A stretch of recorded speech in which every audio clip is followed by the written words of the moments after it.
respecto a este accidente que protagonizó supuestamente el hijo del senador Larraín. Tú ayer fuiste a periciar precisamente el lugar de los hechos, encontraste testimonios exclusivos y yo te pregunté si habías podido tomar contacto con la hermana de la víctima, que recientemente estuvo en Mentiras Verdaderas y hablaba de una sensación de injusticia frente a el poder y a los buenos abogados que podría contratar el hijo del senador Larraín.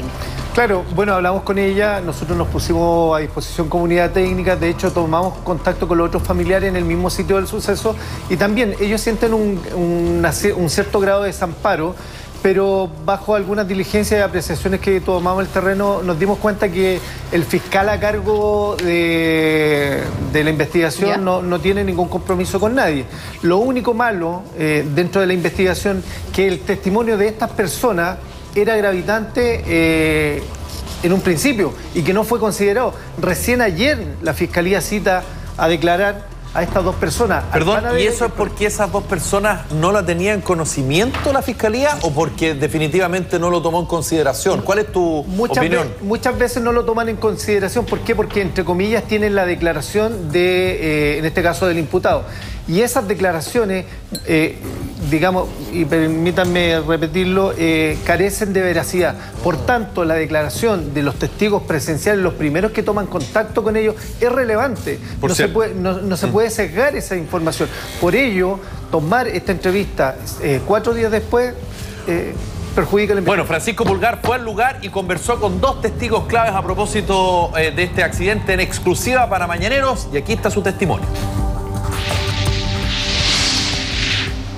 ¿Tú te diste cuenta del cuerpo? ¿Cómo me puedes relatar el hecho esa mañana? No, yo estaba trabajando esta madrugada, venía del sur hacia acá. ¿Ya? Y aquí habían dos personajes, un niño con una niña aquí. Me hicieron parar, yo les paro. Y yo les digo, primero les pregunto a dónde van. Ya. Me dicen, necesitamos ir a un consultorio o a Carabineros. Ya. Yo le digo, ¿y por qué? ¿Qué pasó? Me dijo que estábamos acá en la garita, dijo, y atropellaron a una persona. ¿Estaba muy oscuro? Sí, eran como las 6 de la mañana. Ya. ¿Y ellos cómo andaban? ¿Tenían alito alcohólico? Sí. ¿Sí? Sí. Ya. ¿Estaban medio curados? Sí. No, digo la verdad. Estaban aquí los dos. No, y después que lo fuimos, yo le dije, ¿y ustedes vieron quién fue? Dijo, nosotros estábamos entre la garita, pololeando, dijo, y ahí dijo, escuchamos el impacto, dijo, y salimos a mirar, dijo, y era una camioneta blanca que arrancó para abajo. Ya. Una camioneta blanca. ¿Tú más o menos, después que fuiste a dejar a los ahí a la comisaría, sí. ¿Ya? ¿Volviste a la ambulancia? Sí, dejé ahí a Carabineros en la ambulancia, me vine para mi casa a buscar al otro chofer que trabajara en ¿Este camino cómo se llama? Acceso a Quinta Chile. Acceso a Quinta Chile. Ya, y en este sector, en esa posición, estaba el Jeep estacionado ahí. En esta posición, ¿tenía los vidrios abajo algo? No, nada, tenía los vidrios empañados. Acá. Tú ahí, Teresa. Ya. Está en esta posición el Jeep. Sí. Yo vengo, cuando vengo por aquí más o menos le toco a la vecina. Ya, en esa posición le toca. Ya. Voy pasando aquí. ¿Pasa rápido o pasa lento? Y ahí alguien... Por si estaban haciendo algo. Y alguien limpió el vidrio y era una señora, una amiga. Una mujer. Una mujer. ¿Distinta a las que habías dejado a la...? Sí, pues si la otra yo la había dejado recién abajo. Ya. ¿Y había otra persona al lado de la niña? No estaba los vidrios pensados, pero la que estaba era una niña. ¿Qué tanta certeza tienes que era una mujer? Pero si tenía el pelo largo, si era mujer. Sí. Ya. Y de ahí tú te vas. Bueno, ahí están los testimonios exclusivos de estos testigos claves del accidente que protagonizó el hijo del senador Carlos Larraín y que lamentablemente provocó la muerte de una persona porque aparentemente no le entregó el auxilio necesario. Francisco, muchas personas en Twitter preguntan por qué estos dos testigos claves están con sus caras, con sus rostros cubiertos. ¿Tú nos podrías explicar? Porque tiene una explicación eso. Claro, netamente por un tema de seguridad. Estamos hablando de que Curanipe no es una ciudad muy grande y en este tipo de casos de connotación generalmente se pueden recibir algún tipo de amenaza, represalia. Por tanto, en este minuto hay que protegerlo, por lo menos su cara, para que no haya un reconocimiento tan gráfico. Francisco, tú decías respecto a lo de los dos testigos, ¿qué percepción tienes tú? Y a propósito de lo que conoces, ¿qué tanto también ha avanzado la Fiscalía en este caso? Es decir, ¿cómo vas tú con lo que fuiste a hacer, no es verdad, y tu conocimiento con lo que está haciendo la Fiscalía en este caso? ¿Cómo vas? A ver, en este caso en particular la Fiscalía ya tiene los antecedentes respecto al atropello y muerte de una persona. hizo el trabajo la CIAT, que va a dar cuenta de cuál fue la zona de impacto. El tema del trabajo que nosotros vamos a hacer complementario a la CIAT es poder ayudarle y vamos a decir a qué velocidad iba el vehículo y si esto es un agravante más en la acusación.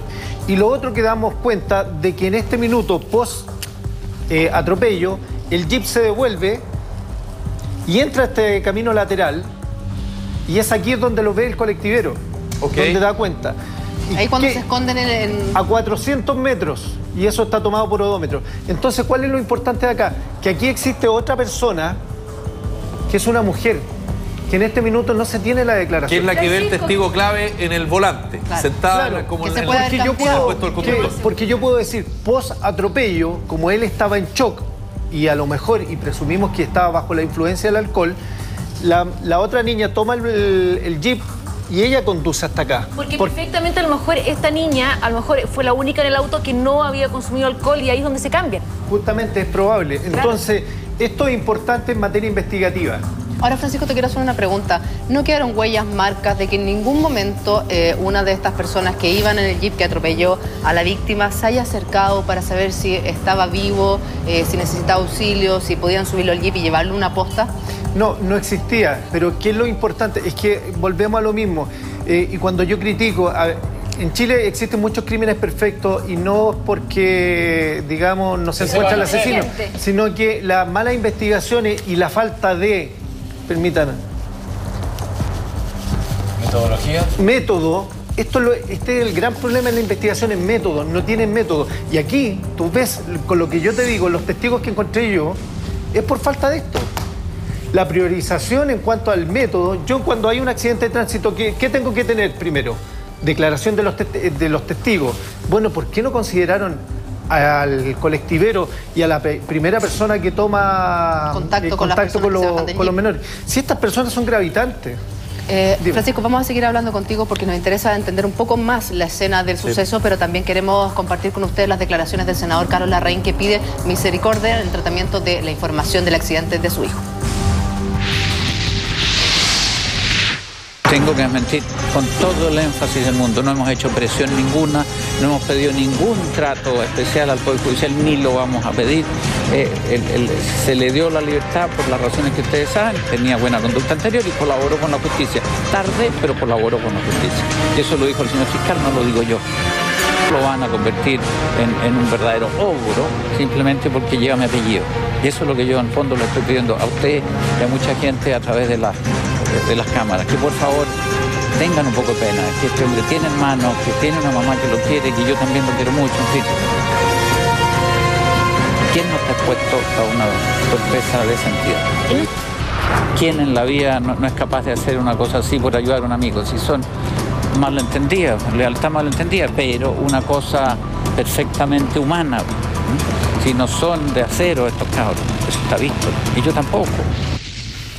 La idea no es convertirlo en un ogro, pide de alguna manera misericordia porque dice que su hijo efectivamente colaboró con la justicia tarde, pero finalmente colaboró y que los acompañantes que cuentan esta historia falsa de la camioneta blanca que habría atropellado a la víctima finalmente son jóvenes y son lealtad malentendida. Yo entiendo la postura como padre que asume claramente el senador, uno como padre trata de defender a sus hijos siempre, pero así como él pide misericordia por el tratamiento a su hijo, también entiendo que la familia de la víctima quiera precisamente hacer justicia por el fallecimiento de este hombre. Sí, esto claramente es una tragedia para ambas partes. O sea, totalmente. Y yo me pongo también como papá en la posición del senador Larraín, que también los hijos muchas veces te van a mentir diciendo, no, ya dijimos toda la verdad. Y acá tú te das cuenta que él mismo, lamentablemente hoy con este antecedente de esta cuarta persona, te das cuenta que no están cooperando y no están diciendo toda la verdad. Entonces, están omitiendo una cuarta persona. ¿Por qué no omitir de cómo se da la acción criminodinámica del accidente de tránsito? Francisco, para un poco para entender, dado la morfología del vehículo que impactó a este señor, ¿qué parte del cuerpo debió haberle tomado? ¿Por dónde lo agarró? Digamos? O sea, ¿qué parte lo impactó a él? En base a la altura de la barrera de contención, no hemos periciado totalmente el vehículo, pero claramente va a tener que presentar algún tipo de fractura a nivel de pelvis y a nivel de fémur. ¿Por qué? Por la rigidez de este Jeep. Porque este Jeep es uno de los vehículos, un vehículo antiguo, que no tiene el mismo sistema de formación programada. Sí, y es mucho más rígido. Y sobre todo para proyectar una masa, porque la víctima pesaba más o menos 80 kilos. 80 kilos, sí. O sea, tú tienes que saber cuánta energía tenía el Jeep para proyectar 16 a 18 metros, 80 kilos. Y de acuerdo a tu experiencia, obviamente para mover y lanzar por el aire 18 metros más allá, ¿a qué velocidad tiene que haber ido, siendo que una zona de 50 kilómetros por hora? Súper buena tu pregunta respecto a que hace un par de meses atrás la Asociación de Ciclistas Conala también hubo un caso similar donde la CIA se declaró incompetente para determinar la velocidad. La víctima pesaba más o menos 67 kilos y en ese caso en particular también fue proyectado 18 metros. La velocidad que llegamos a determinar fue no menor a 80 kilómetros por hora. En ese caso como mínimo 80 kilómetros por hora. Como mínimo.